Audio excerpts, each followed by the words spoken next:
without LeBron, Lakers are struggling. Let me tell you about a team I hate. All right, I know the Dallas Cowboys get this win. I don't know, Jack. It's a big decision. I've often said that the people who run baseball, they try very hard to ruin it. I'm from Brooklyn. I don't have a problem with saying space. Pittsburgh at Buffalo. Thank you. Yeah, I thought I was right. So anyway, Yeah, Mac, you're really interested in these playoffs. so This is a presentation of Northeast Streaming Sports. Good morning. You're listening to the Mac and Jack Sports Show on Northeast Streaming Sports.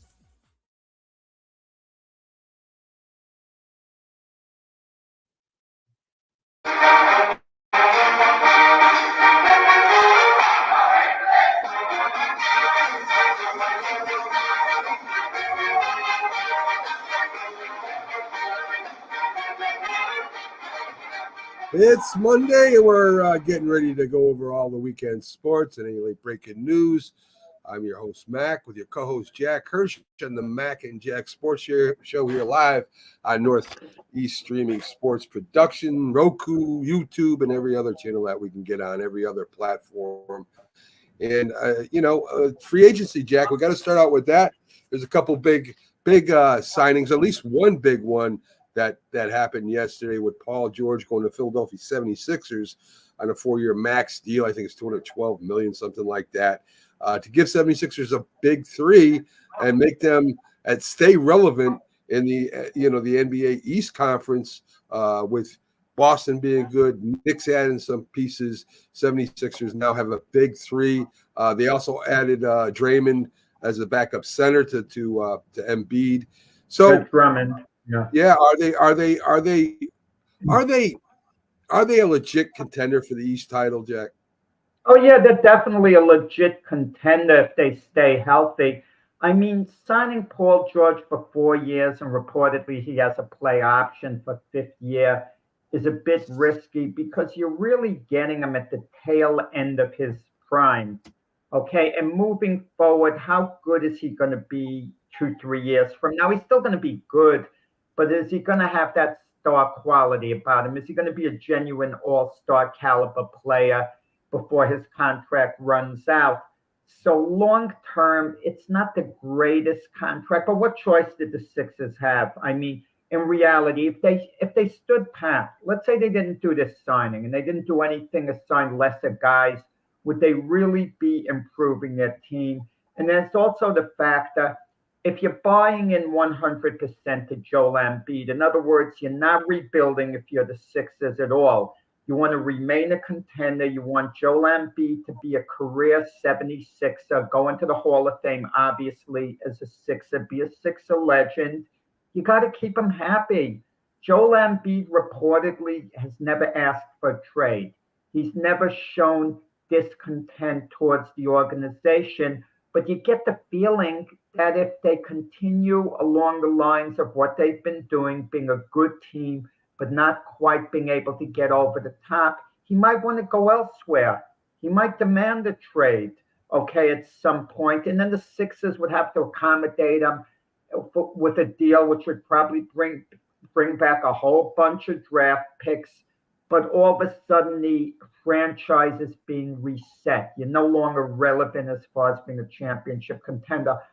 What this deal does with George Paul, it makes him relevant. Whether it pushes him over the top or not remains to be seen. I don't think it will, but it remains to be seen. But just the idea that the Sixers are relevant, that they're in the championship mix, you can't dismiss them. There's hope in Philadelphia with their fan base. Their fan base is thinking, with Paul George, we could unseat the Boston Celtics if it all comes together. If Maxey takes the next step and turns into a genuine superstar type player or major star player, and then Embiid stays healthy, they got the equivalent of the big three. But let me ask you, Mac, the big threes do it anymore? I mean, do we overrate the term big three? Big three. We look at every team and we want to see whether or not they have a big three. Wouldn't it be better you have maybe one star player and you have a lot of depth behind them? Yeah, or two like like the Celtics have. I mean, Brown yeah, and Tatum. Yeah. I think when LeBron and went to Miami, the big three they started using this term, the big Good three, term.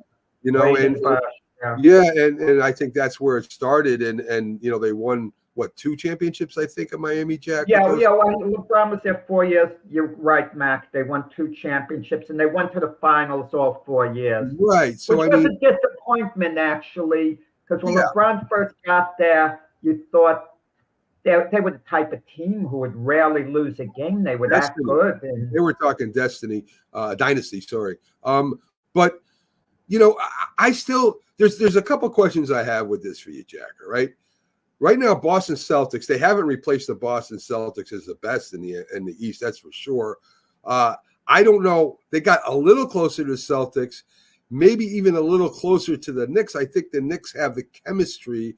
The Celtics have chemistry. I think the Knicks have a lot of chemistry with the Villanova connection there. And I think that, if the Knicks stay healthy last year, they might have played Boston and pushed them to 7. So the Knicks have improved. 76ers had no choice, as you said, really to sign Paul George. They were kind of put in a corner, and I don't know if that's the best way to deal. You're talking 4 years. Paul George is 36 years old or something like that. He's not a young man anymore, right? So, maybe it helps this year. Does it help less next year? Does it help less the year after that? And they still got another one, possible 2 years there. So I think they were it's terrible to deal when you're pushing the corner. And besides that question, are they good as the Knicks? I want your honest opinion on that.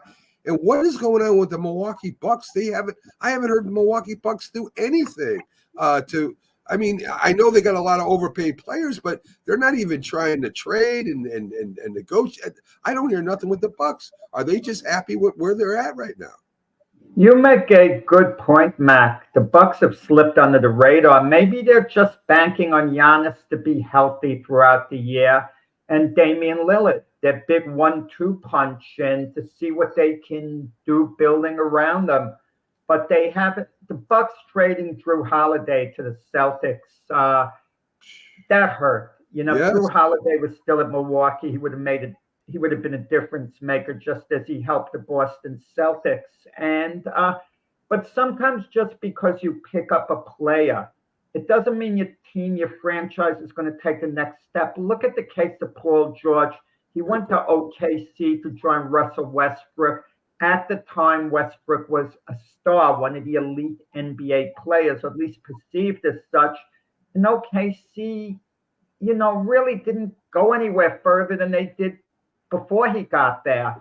And then he joins a Clipper team with Kawhi Leonard, who he's friends with, James Harden. That was their big 3. Right. And they went out against the Mavs in the playoffs, and they haven't taken the next step, the Clippers, in part because Kawhi Leonard was injured. But whatever the reason, the other places Paul George went to after leaving the Indiana Pacers, they never quite took the next step. And the Indiana Pacers only went so far with Paul George. Yeah. So just because he's joining Embiid, Van, Maxey, it doesn't mean that the Sixers are necessarily even going to be any better. I think there's going to be a marginal improvement. Yeah, Paul George is a fine player. No, they're not going to get worse. But I think the main thing, it's a move that, like I said, the Sixers had to make. Because what was the alternative? Standing pat? If they signed someone else like a Klay Thompson type, Paul George is a better fit for the Sixers than Klay Thompson would have been. And who are they going to trade? They're not going to give their big trading chip in Maxey. Tobias Harris reportedly, as a free agent. He's been linked to the Chicago Bulls, supposedly. But so I don't know what's going on with his particular status. They got Andre Drummond. It's got to be put in perspective. Drummond does grab some rebounds, but he's not going to be a difference maker. No. His job's going to be to spell Joel Embiid. Whenever Joel Embiid has to go out for 3-4 minutes or whatever during the game, Drummond will come in. Drummond will grab some rebounds.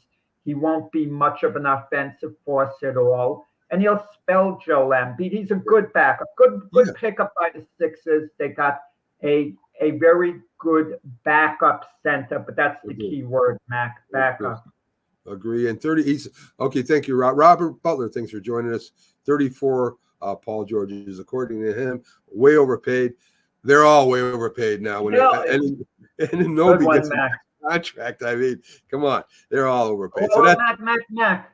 No. You came up with a great term. Now they're all way overpaid. Sometimes a team gets a decent deal. I'm sure you were going to get to this. The Clippers re-signed James Harden. Yes. 2 years, $35 million a year. That's a good deal for the Clippers. Yes. You don't know whether James Harden is going to be healthy, whether he's going to be hurt. James Harden was looking for one of these crazy max deals. He can't get it anymore.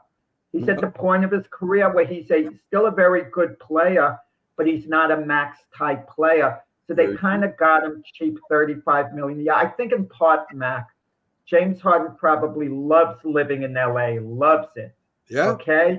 So he probably did the contract. He figures I got enough money as is. I'll take the $35 million a year. And in 2 years from now, if I'm still playing, then I'll get another contract, kind of milk it along that way. That doesn't happen anymore. That players think, okay, I'll be good, then I'll get a new contract. Remember they used to have the old time contracts in baseball? Everyone had a 1 year contract at the time. Yeah. And, I think part of that too, Jack, was the Clippers said before they signed Harden and before Paul George left that they were only going to sign, there wasn't going to be no 3 year contracts for nobody. Not for any of the three. I think that's why Paul George left too. He wasn't going to get his 3 year contract or 4 year contract with the Clippers. I think the Clippers are tired of paying these long-term contracts and not getting any results. And I think it was a good move by the Clippers. And like I said, Harden still gets his 2 year, $70 million contract. You were talking about, let's see, Chris Paul earlier. He signs a 1 year. 1 year, $11 million with San Antonio. Very good move for San Antonio. They're only investing 1 year, $11 million, not a lot of money in Chris Paul. He's a veteran. The Spurs are ready to take the next step with Wembanyama. I think they're going to dramatically improve, Matt. Dramatically improve this season to the point where they might contend for play-in position. Okay? I agree. Because I think Wembanyama is on track to become, really, this is a bold statement. I'm just saying on track to become one of the greatest players in the history of the NBA. That's how high I am on him. Look what he did as a kid last year and how much better he was getting along. And it's no fluke. You got a guy over 7 feet who could play point guard if needed even. I mean, it's crazy. He rebounds, his wingspan. But Chris Paul will provide veteran leadership, a veteran presence there, stabilizing force. I don't know how many minutes he'll play, but Coach Pop at San Antonio has control of the team. They have a right plan, and it's not much of an investment. If it doesn't work out with Chris Paul and they think that at his age, 36 or so, he doesn't have that much left, they'll move on from him. It's only 1 year. And Chris Paul going to the Golden State Warriors, it didn't really work out. It's like 1 year and done. So that's a little bit revealing as far as Chris Paul goes. He's not nearly the player he was, but at $11 million a year, it's a sound investment. You talk about players getting overpaid. One of the contracts that was intriguing that I think you were going to get to was former Nick Obi Toppin with the Indiana Pacers. He signed for 4 years for $60 million, $15 million a year. I think that's a win-win in a sense, for the Pacers and for Toppin. Toppin maybe could have proved himself and gotten a bigger contract, maybe a year from now or whatever.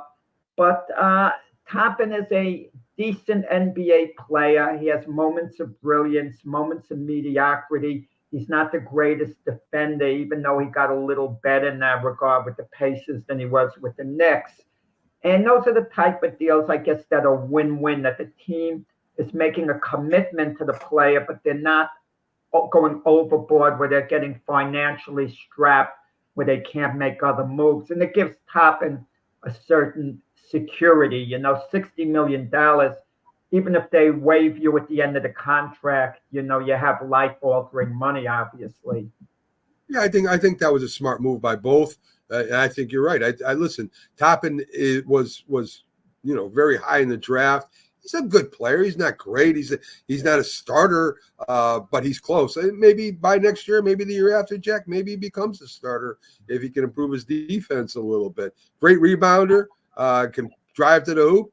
I saw him shoot a little bit from the outside, not the greatest, but there's room for improvement. This is going to be his third year coming up. So who knows? Maybe in another couple of years, he's a good starter. Yeah, I think it's like his fifth year. But the point is with Obi with the Indiana Pacers in general, are we going to sleep on the Pacers? They did make it to the Eastern Conference Finals last year. And even though they got swept by the Celtics, 3 of the 4 games were nail-biters. They were close. Pacers should have won at least 1 game, maybe even 2 games. I mean, we don't talk about the Pacers, and we definitely should when we talk about teams that have a shot at going to conference. That's for sure. At least going. We're dismissive in the sense because we say, well, the Knicks had injuries and this, if the Knicks were healthy, and all type of excuses. But they did beat the Milwaukee Bucks. But then again, we can argue, well, Giannis was hurt, Lillard wasn't 100%. But still, they still went there. I mean, you can't argue with the final thing. But the final thing, they made it to the finals. So, yeah, we are dismissive of the Pacers. I agree with you there. LeBron James, Jack, opts out. He says he's willing to take a $13 million cut in his contract if it helps the team. Klay Thompson has been rumored to possibly go there with 3 other teams. But I seem to remember LeBron James saying he would take league minimum to play with his son. Now, I know this is kind of crazy, but he opted out. He's playing with his son. If I'm the Lakers, I say, wait a minute. How come you're not playing for league minimum with this next contract of yours? You're really not a Laker now. You're re-signing with us. You got your son. What happened to the league minimum? I would at least mention it to him. Oh, yeah. You're 100% correct, Matt. Look, the Lakers want to have a great relationship with LeBron James. They want him to finish his career as a Laker. They're thinking long term. They're being nice, the Laker organization. And LeBron is being accommodating in this sense. He let them know if they can get a player who can help them contend for the championship next year, he'd be willing to take less money for the Lakers to get that player. But I'm going to tell you, when you think of who has more leverage here, the Lakers have more leverage. If they want to come down with the hammer, if they want to be very businesslike, imagine they say this to LeBron, no, we're not giving you all that money. We're obviously not giving you the league minimum. We're going to offer you a decent contract. It's not as much as you could get elsewhere. But if you don't like it, go to another team. LeBron's not going anywhere. Can you imagine they draft Bronny and LeBron signs a deal like he went over to the Philadelphia 76ers and the Lakers have Bronny? Can you imagine that? Yeah. He's not going to do that, Matt. Of course not. Of course not. Let him know we drafted Bronny because of you. Now we expect you to accommodate us to the degree. But I will say this. The Lakers would be at fault if they did not have that discussion before the draft. It's a discussion that had to have taken place. I don't know whether it did or not, but should have taken place before the draft. I mean, they should have let LeBron know point blank, if we take Bronny, what can we expect from you? I mean, they talked to his agent, Rich Paul. But in all honesty, LeBron's not going anywhere. The Lakers know it, but the Lakers want him to be happy. Of course. But, and you're right, the discussion, and I think it should have happened too, is, hey, listen, you're willing to go play for the Knicks at league minimum if they take Bronny, and you're going to give us a break of 13 mil when you're making whatever millions you are making a year? I mean, that's kind of wrong, man. I mean, you're willing to go to another team for league minimum, but you're going to take all that money from us. I would sign LeBron James. I would do that because he's still a great NBA player. But listen, man, you got your son, you're playing with your son. That's what you wanted to do. And, hey, give us a little bit more of a break. Maybe we want to sign 2 more people, LeBron. Why don't you just play for like $20 million a year? How's that? And let us go and sign a couple players. How about that, LeBron? And I know it's ridiculous, but still. No, it's not ridiculous in this sense. If you're LeBron James, you could look at it this way. I'm making a fortune in endorsements. I'm not like these other NBA stars where even though they have endorsement deals, the bulk of their salary is from their NBA team. It's not as a player. It's as a player. But in LeBron James' case, the bulk of the money he makes is from sponsorships, from endorsement deals. In his businesses, he's got tons of businesses. He has enough coming in. I think it's a question of ego and status, Matt. Of course. That's really what it is. Because you look at all the salaries that are happening, and we were talking the other day about NFL quarterbacks, what they're getting paid. They'd be very happy to make X amount. Take a quarterback, he'd be happy. Oh, you're offering me $60 million a year. I'm thrilled. I'll take the $60 million a year, sign a 5-year guaranteed deal. But if the next guy signs for $80 million, all of a sudden they think they're getting underpaid. They don't want the $60 million a year anymore. That's just the way it works. It's all about status at a certain point. Status and ego. And that's an expensive status, I'll tell you that. Yeah. WNBA Angel Reese, we give her a hard time because she's outspoken. She kind of goes at it with Caitlin Clark. She breaks the record, not just rookie record, the all-time record with 10 double-doubles. And we're not talking assists, we're talking rebounds and points. She had 10 in a row. She had 17 altogether this year. She may be the rookie of the year, not Caitlin Clark this year. This is going to be interesting to see what happens as Caitlin Clark breaks the all-time assist record for a rookie, and it's only a quarter way through the season. So they're both having. Go ahead, Jack. I just hope the voters for the Rookie of the Year are fair about it, who they give it to. If the season ended today, I would vote for Angel Reese. I'm not an Angel Reese fan. I think she's an eye person.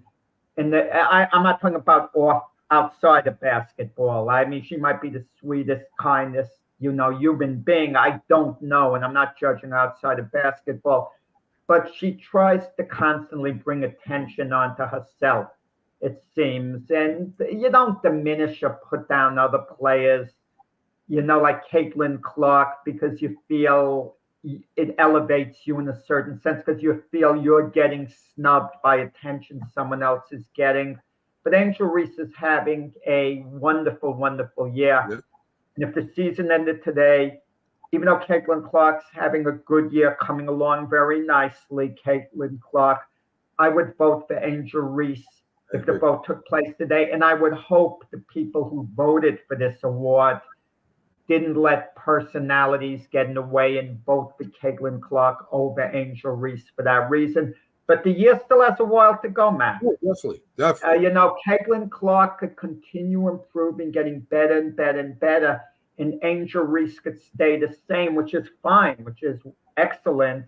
The Caitlin Clark might yet overtake her, but it kind of reminds you of the Bird Magic rookie vote.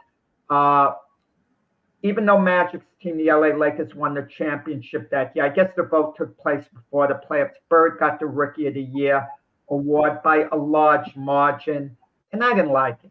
It could have gone either way. It could have easily gone to Magic. But the idea that Bird won so decisively struck me, really the wrong way. Yeah, not that I wouldn't have voted for Bird myself, but it was close. Yeah, I hear you. It should have been close. I hear you. Just the results alone, kind of left a bad taste in your mouth. I can understand it because Magic Johnson did have a great rookie year too. So the Pistons, they hire another coach, even though they're paying the last one. JB Bickerstaff signs a 4-year contract. The Pistons are just Well, Mac, what are they doing with the salary of their coach Monty Williams, who they signed for what? $13 million a year for 6 years. He coached 1 year. Are they just going to pay him the $65 million? That makes no sense. I would keep him around. I would never fire him. Of I course. would never fire him if I owe him $65 million, Mac. This is any business at all. If you hire someone, can you imagine even an employee in society for 1 year, and sign them for $100,000 a year, let's say on a job, okay? And then you fire him at the end of essentially 2 months. Say, I'll take the other 10 months off. I'm going to pay you the 80,000 or whatever I owe you. I don't like the job. I mean, if he's insubordinate, you don't pay him. You take him to court. Look, the guy wasn't cooperating. But if you just feel he's a little slow doing on the job, I mean, come on. Yeah, I mean, I don't get it. $65 million they're paying him. So they paid him $78 million for 1 year, Mac. Isn't that a record? Even a player never got $78 million a year. Point. That's a great point, Jack. Man, that's a record. That's a great point. And I don't know how the contract is structured, right? Is it as a head coach or is it just as a coach? I mean, I don't know how it's worded. Because to me, if I'm paying you that much money, you're going to do something for the team. I don't care. I don't care if you're going to go in the laundry room and do so. I don't care what it is. You're going to do something. But I think the contract is structured a certain way where they can't. But it doesn't make any sense to fire a guy after 1 year with all that money. It's just 1 year. I mean, what do you expect the guy to do for 1 year? I mean, the Detroit Pistons weren't a contender the year before. I mean, what do you expect? I don't get it. It's got to be personalities. It always. Well, no, they weren't a contender. No, they were in a contender for a while. No, so why are you firing the guy? I mean, what did he do? He didn't turn him into a contender in 1 year? I mean, what? Jack, it's all about relationships. I'm telling you, when it comes up to anything in sports, whether it's pay, whether it's a job, whether it's a team, whatever, a player, it's all about relationships. If you don't get along with somebody, I guess these owners have a lot of money. I guess the Detroit Pistons are billionaires. I guess if they could just throw $65 million away, I guess. But everyone has their price.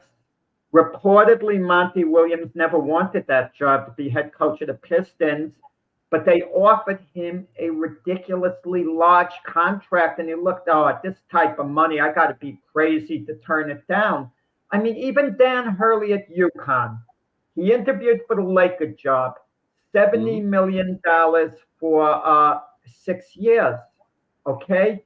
And he said afterwards, if they overwhelmed me, I may have gone there. He admitted he had his price. $70 million is a heck of a lot of money, but not to be the sixth highest coach.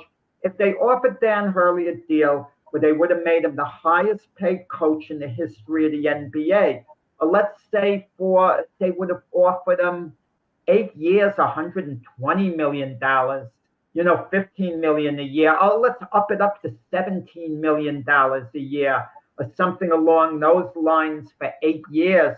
He would have said, man, oh man, I mean, I'm overwhelmed by this. I'm going to take this money. I mean, you're bowling me over.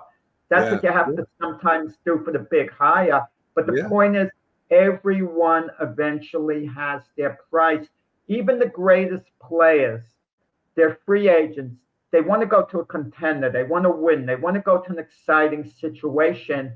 But if a weak team offers them a ridiculous amount of money, so much more than anyone else, they take the money. It's just what it is. Everyone has their price, Mac. I think you're right. I think you're right. I think Dan Hurley will be thanking his lucky stars he never took that job. That job is, to me, you've got to have a disciplinarian there, and you can't have a disciplinarian there as long as you got LeBron James there. It just won't. That relationship will not work out. I don't care what anybody says. LeBron James is in control of that team. The head coach is there as a cheerleader, maybe draw up some plays, but LeBron James runs that team, and there's no doubt in my mind about it. He's close with the GM. He's close with the owner.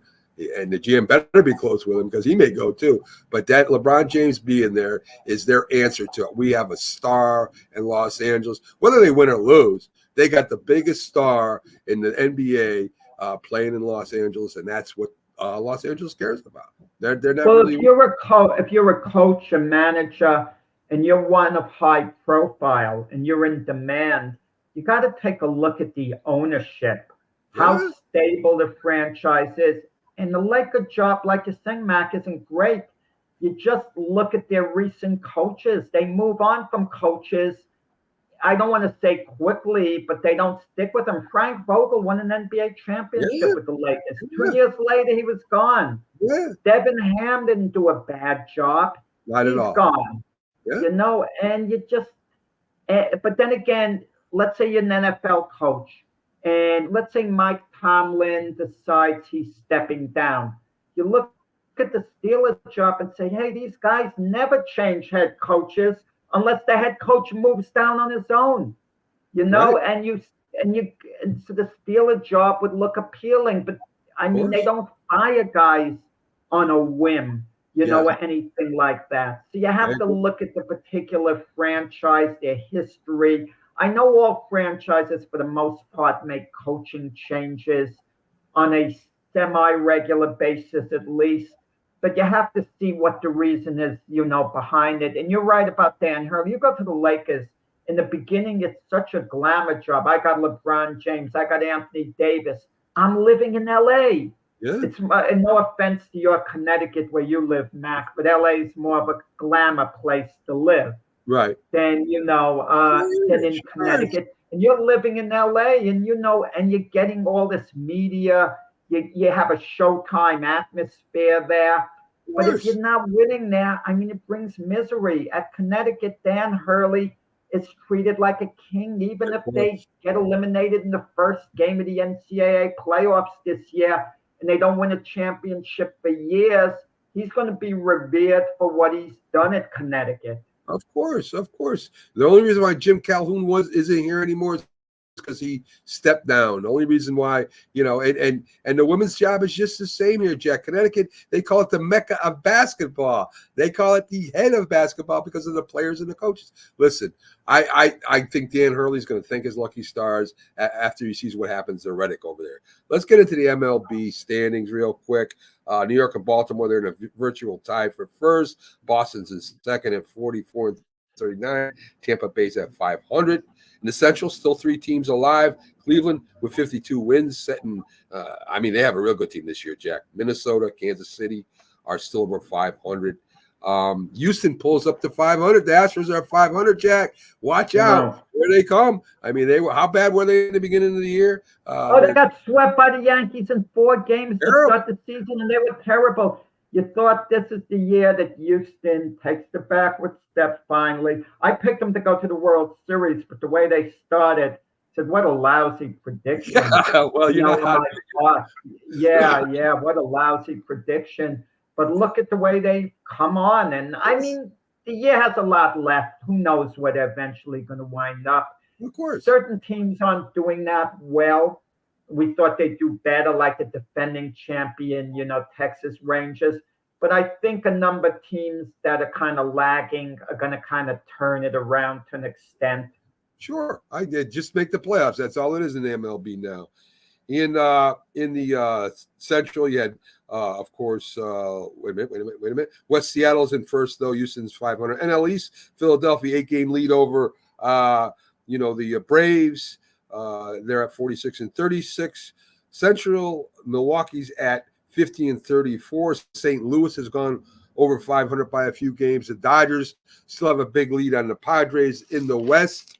And the San Francisco Giants did beat them last night, but I say it all the time. If the Dodgers don't go to World Series, I consider it a bust. I just did that bust year. You got Ohtani, you got $100 billion in player friggin' salaries. If you don't win the World Series, they just stink. That's all I got to say about the Dodgers. So yeah, I mean, it's a little different than basketball. We were talking about the Lakers before with LeBron James. In LA, this is a great question. Which is their glamour team in LA? It's certainly not the Clippers. It's not the LA Kings. It's not the Angels, even though they're like Anaheim more. But is it the Dodgers or the Lakers? Who's the glamour team in LA? Now, the Dodgers got Ohtani. So you talk about the big three: Ohtani, Freddie Freeman, future Hall of Famer, who I love. Freddie Freeman, great first baseman, one of the best I've ever seen, and Mookie Betts, who's injured. That's their like big three over there. But you're right, Mac. You make a good point. If the Dodgers don't at least go to the World Series, at least, I hate to use the word bust. Bust is if you don't make the playoffs and you're terrible. If you make the playoffs, get eliminated, I don't care to say it's been a bust. I care to say it's a disappointment. That's how we hear the term so much, championship or bust, championship or nothing. I don't subscribe to that theory a lot of the time, Mac. If you're in the mix and you give it a good go, you're deeply disappointed if you fall short. But I'm reluctant to call the season a failure per se. Jack, $100 million in salary. Well, no, more than that. Well, Ohtani, they're close to $1 billion in salaries. I mean, listen, this team, the money with Ohtani. So on the books, Jack. I mean, this is a Hall of Fame team. They almost got over there. I mean, this is a team. The pitching too. I mean, if they don't go to the World Series, they got to win the World Series at least one of these times. I mean, this is crazy to me. And this is not just since. I mean, even when Ohtani wasn't there, they still had an all-star team practically. I mean, I don't know what's going on over there with them. I know if it's the manager. I don't know if it's the front office. I mean, they gotta do better than getting kicked out in the playoffs, Jack, against the Arizona Cardinals or the Philadelphia. I mean, I can use that argument with the Yankees. They got Juan Soto. They might not have him past this year. I get the feeling Juan Soto loves being a Yankee. He loves playing here, but we don't know what's going to transpire during free agency. It takes just one team to upend everything. Just one team. I don't know who that team could be. It could be the Mets. It could even be the Dodgers, even though I think the Dodgers might be tapped out money-wise. It could be a surprise team, out of nowhere, who is going to offer Soto, maybe when all is said and done, $100 million more than the Yankees will. The Yankees might offer a deal of a package that comes in with all the years at $470 million, and another team might offer this crazy package close to $600 million. It's conceivable. And Soto, as much as he wants to remain a Yankee, is going to look at the dollar amount, and like I said a while ago, everyone has their price to a degree. I agree with you, but I'm just talking about this year, Jack. I mean, next year, whatever happens with Soto, whatever we got to do to sign him, or maybe get another free agent, who knows? I'm saying this year and the past couple of years, the Dodgers were favored to go to the World Series, and not by a little. And I don't know what's going on with them over there, but we'll see what happens. I mean, it's going to be interesting. They're kind of the new Empire, the bad empire, the evil empire. It's kind of the Dodgers now, not the Yankees anymore, when the Yankees used to be. But the Yankees had good managers. I don't think either team, the Dodgers or Yankees, are looked at as being villains, because let me tell you why. Because their star players are well liked. Ohtani is liked. He's well liked. So he's popular. Thurman Munson was popular. And Munson was well liked. Thurman Munson was well liked. I mean, but they weren't called the evil empire when Thurman Munson was there. But they were called that when Derek Jeter was there. But the reason they were called that by the Red Sox because the Yankees would be beating the Red Sox all the time. But they were called that in the 70s, Jack. I remember with Reggie Jackson and when they won. Not the evil empire. Well, they were. George Reggie wasn't the most popular player. No. He was so charismatic. He was easy to boo as well. Yes, he was. So let's get back to current day. Bruce Turning hits the Brewers' 5th Grand Slam in 8 games, Jack. That's got to be a record. The Brewers have really slipped under the radar. They made the playoffs last year, and they had a good team. I mean, and this year you didn't know how good a team they'd have. Their manager, Craig Counsell, the Brewers liked him a lot. They wanted him to stay as manager long term. He left to become the Cub manager, and you thought the Brewers might be taking a step backwards, but they haven't missed a beat. If anything, they've gotten a little better. So they're like a nice story this year. I agree. KC pitcher Seuth Lugo is the first pitcher to 11 wins this year. Former Met. Yeah. Former Met middle reliever. Yeah. You heard me, Mac? He started also for the Mets, but he was most effective when he was a middle reliever for the Mets. So it's kind of crazy to see how career paths change. I mean, Seth Lugo being a possible Cy Young Award winner would be the equivalent of 6 years from now, Clay Holmes is starting for the Kansas City Royals and he wins the Cy Young Award as a starter. Yeah. Yeah, that's crazy. I mean, I remember with him, Lugo, they couldn't decide whether to start him or not start him. He was like a sixth starter in case something happened. And he went to San Diego, for a while, and he kind of regrouped. He was a good pitcher with the Mets, and he was. But I guess he found his footing at KC, where he's become really elite. Yeah, good for him. I mean, I always liked him. Judge hits 31 home runs by the end of June, breaking Ruth's record, who did it twice.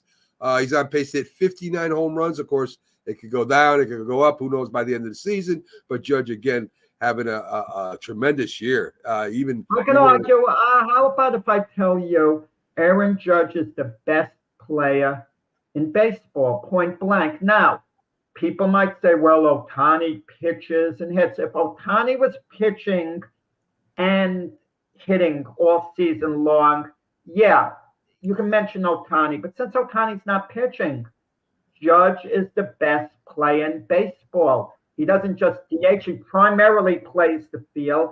He's one of the better defensive outfielders in baseball, one of the best. You see his big body, so you don't think of him as such, but he's really an elite defender, Golden Glove caliber fielder, and an excellent fielder. Forget the athletic thing.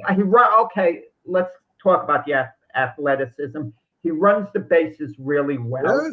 He throws good. He has an outstanding glove, and his bat. He's the biggest threat in baseball. You make a mistake on him, he makes pitchers pay. And look at the type of season he's having, and he's doing this after a slow start in the month of April.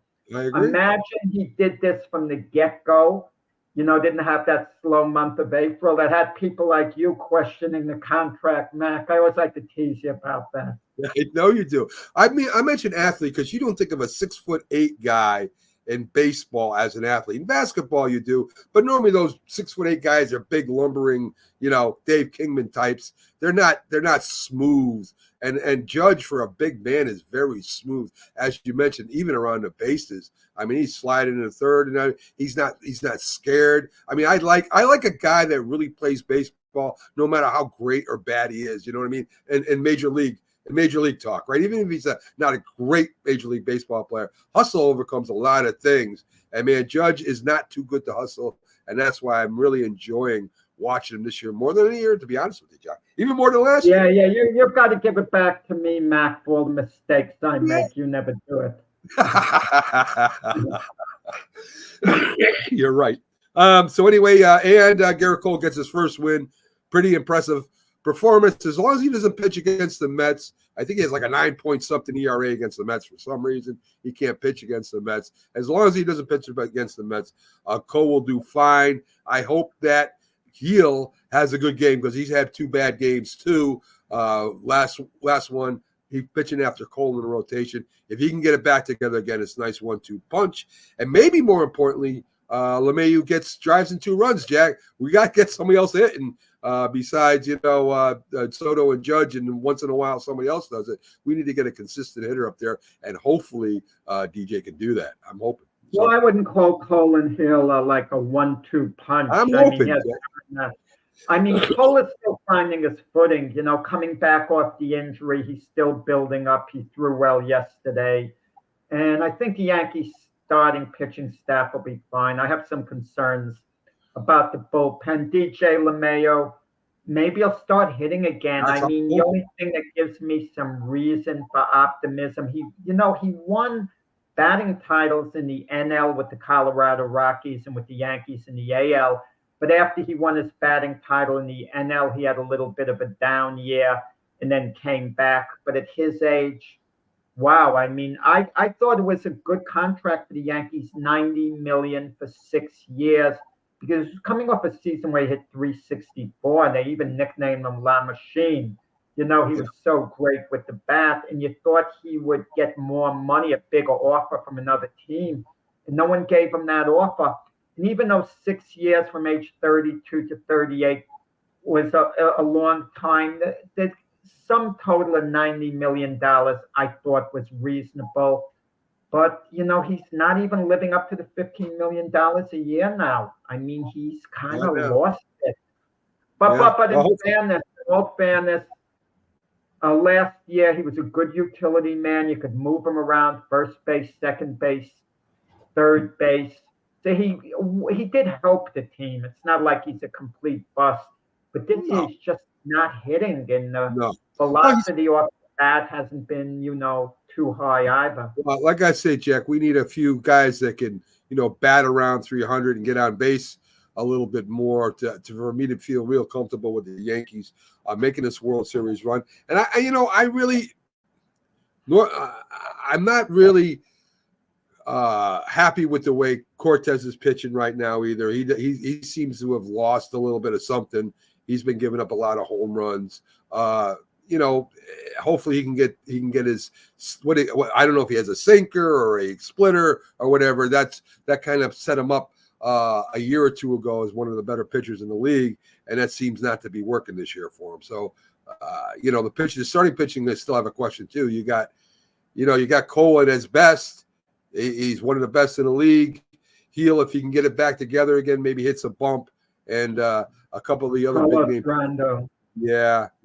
Carlos Rondon, I mean, he's been good all in all, even though lately he's been a bit erratic. Yeah. But, they're question marks. But what team doesn't have question marks? I agree. We're picking the Yankees apart because we follow them a lot. But you're right. A lot of teams do. Let's play a fun game, Jack. I got a game for you called Boom or Bust, and this is the NFL. So we're going to start off with the Atlanta Falcons. Now, this is the best thing that could happen to him. The boom, right? New home for Kirk Cousins, talented offensive weapons. He leads the Falcons to the division title and maybe to the championship game. That would probably be the best outlook for the Falcons. The bust would be he's 36 years old, coming off a bad season, off a bad injury. He can't get it together this year with his team, and he's got Penix Jr. behind him. And there's a little bit of pressure on him, and he kind of doesn't do too good in the Atlanta Falcons finish third in the division, which is possible. Which one do you think it is? Boom. After 3 consecutive years being 7-10, Falcons have a new coach, Kirk Cousins. He's shown, this might seem a strange remark, he's shown he can handle a new environment. I'm not going to say pressure because he doesn't exactly have the greatest playoff record. It's never taken a team on a deep playoff run. But he shows he can manage an offense. The Falcons have weapons, He'll be fine. I'm not worried about Kirk Cousins, a veteran. And even though he's ticked off about the thing with Michael Penix Jr., I don't see it affecting him this year. I really don't. Okay. All right. Bears. Their boom is Caleb Williams plays like has a C.J. Stroud season. They get it together. They get in as a wild card spot and maybe make the playoffs in the wild card spot, or it's a bust where Caleb Williams has a Bryce Young type of year, confused, not making the right throws, throwing some interceptions, and the Bears finished at third this year. Jack, what do you think? Bust would be my thought. He's going to be under the microscope being the first overall pick in the draft. And it just takes one quarterback drafted behind him in the first round to really be good, to put him under even more pressure. Can you imagine if Jaden Daniels is really, really good for the Commanders and Caleb Williams is struggling? It filters down like it did with Bryce Young the guy taken right behind him, C.J. Stroud, was good, and people were saying, "Oh, the Panthers could have had C.J. Stroud. They should have taken him. It was the owner. It was this. It was that." He's under a lot of pressure there, and maybe he'll perform well, but I get the feeling he's more likely to have rookie struggles than a C.J. Stroud type year. Yeah, I that sounds good to me. The Colts, boom, Richardson and Taylor rushing combo was effective. It opens up the passing game. The Colts were 9-8 last year without him. He stays healthy. The Colts end up in the playoffs this year, or is it a bust where Richardson either gets hurt or he's rusty? The Colts defense isn't as good, and they end up in third place again. Bust would be my guess. I'm not confident in Richardson's ability to stay healthy because he's such a great competitor. He's always trying to get the extra yards. He's a runner. He tries to do things by force. And if you're an NFL quarterback, you have to know when to give in, when to go down, when to bail out. And he knew that last year, that what he was supposed to do. Yet he plowed straight ahead and got hurt.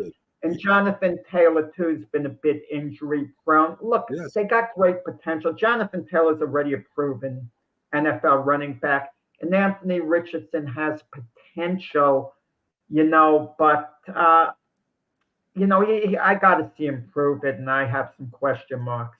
Very, very, very old saying. I forget what coach said it. Potential does not win games. It's it doesn't win games. So anyway, let's move on. Let's go to who do I want to go to next? Let's go to Pittsburgh Steelers, Jack. Pittsburgh Steelers, boom, either or, both. Russell Wilson and Fields has a great year. They got a very talented defense. They're always competitive, and it both works out for them, and they make the champion. They go to championship or bust. Both of them fall flat on their faces. There's a division in the locker room of who's better and who's worse, and Pittsburgh has its first losing season. What's your thoughts on that? I would say bust, believe it or not. I get the feeling, this might be the year Mike Tomlin doesn't have a winning season.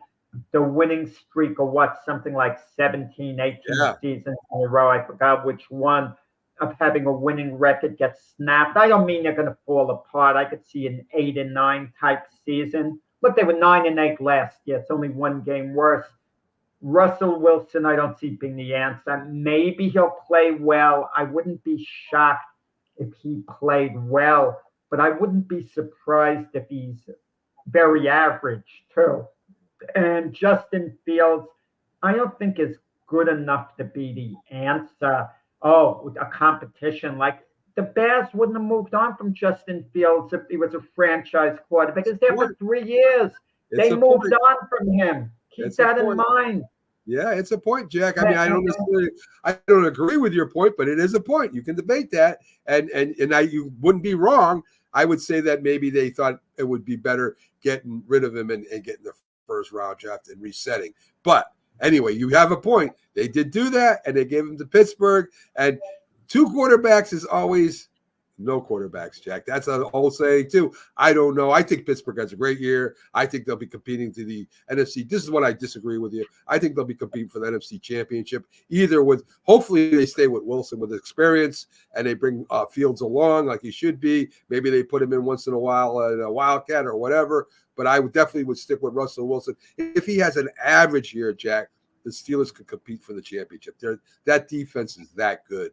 And if he could just not turn the ball over, they have a shot. And I think that to me is probably what's going to happen. But, if Russell Wilson doesn't play well, I don't know how much the Steeler fans are going to put up with that. It's going to be interesting. I think it's a very interesting year for Pittsburgh just on that scenario alone. And we'll see. It could be the first losing season. Oh, well, I'll be calling for Justin Fields if Russell Wilson is struggling. One game. Well, I think it takes one game, Jack. If he struggles one game, I think they're calling for Justin Fields.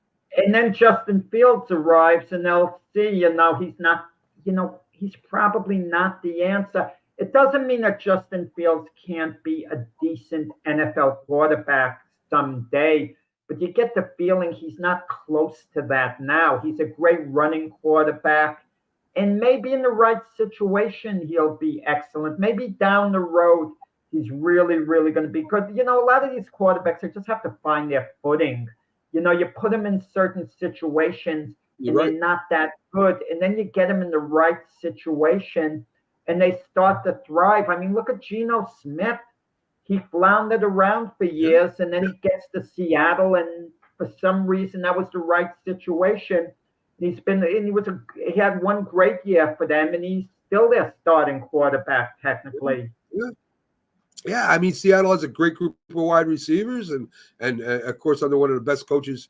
I would think Pete Carroll might be a Hall of Fame coach. He's close. Well, Pete Carroll's no longer their coach, but but you know what I'm saying. Seattle, but the Seattle Seahawks, they got Sam Howell and from the Washington Commanders.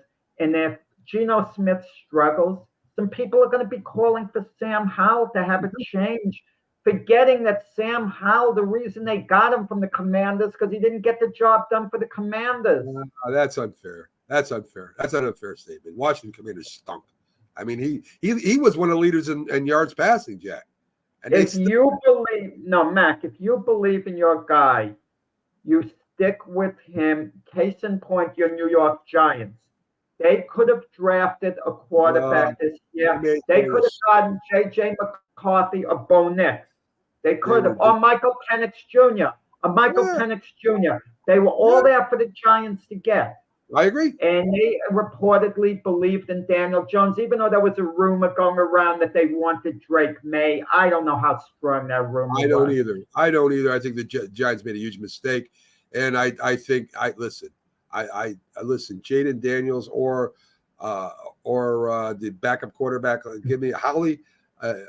I don't know, Jack. I listen. The Redskins were terrible. The Commanders were terrible last year. I don't know. I don't know. Okay, one more. We're gonna go through the Jets, Jack. I was gonna put it off, but we'll get this in real quick. I can imagine what you're gonna say. Of course, boom. Rodgers plays well. Jets go to AFC Championship with that great defense. The bust is at 40 years old. Rodgers coming off a bad injury, doesn't play well. Kind of is a distraction for the Jets during the year because of the Tyrod Taylor. Should they play Rodgers? Anything could happen. Jets still have a great defense, but the Jets have a losing season again. That's the bust. Boom. Give Jet fans credit. No one's going to be calling for Tyrod Taylor, no matter how Rodgers is. Rodgers would have really had to go completely backwards. Aaron Rodgers, if he's playing below average, is better than Tyrod Taylor. Everyone recognizes that. Rodgers is really going to have to be terrible. He would have had to lose it completely for us to be calling for Tyrod Taylor. When you mention AFC Championship game, when I say boom, I don't necessarily feel that, but I think the Jets are a playoff caliber team. Maybe get eliminated in the first, maybe go in as a wild card, maybe get eliminated the first game. But I think they've made the necessary moves, the necessary adjustments to make the playoffs. They still have a heck of a defense. They bolstered the offensive line. Jack, they got a Super Bowl defense there. If Rodgers doesn't put it together this year and next year, it will be a bust. And I mean, go to the Super Bowl or at least the championship game. Playoffs is not good enough. If I'm a Jet fan, playoffs ain't good enough. We put all our eggs in the basket for Rodgers. We've had a great defense for the last couple of years. Even I think better this year. I think you guys got a Super Bowl defense. If you guys don't make the championship, I think it's terrible. I think Jet fans will be very upset. You may not be, but I think the majority of Jet fans will be. I mean, no one talks about Hassan Riddick's holdout. Now, everyone's focusing on Aaron Rodgers. What's the deal with him? He said he was going to play under the terms of his contract. Yeah. Then he didn't show up to voluntary workouts. That's going to be, a little bit of a storyline this year. I think so. I still think even without Riddick, you guys got a championship defense. Riddick just makes you that much a tick. Maybe we lost Bryce Huff. To the Philadelphia Eagles, so that's a little bit of a loss. Yeah, that's true. It's true. I think Riddick when the season starts, season starts, I think Reddick will be there. I mean, if he doesn't be there, he's going to get fined and blah, blah, blah. He'll be there by the time preseason starts, I would imagine, Jack. So, folks, thanks. That was a fun little game tonight. Glove Fist, Jack Hirsch, and Frank Laterzo giving you all your boxing news. I have a couple big, at least one big fight they'll talk about. I think a couple. And tune in tonight, Monday night, 7 p.m. Eastern. And also we have Start Spreading the News at 9 p.m. Eastern. Two great shows tonight on Roku, plus a bunch of other great shows. Tune in, stay with Roku. We'll see you back here live on Wednesday, folks.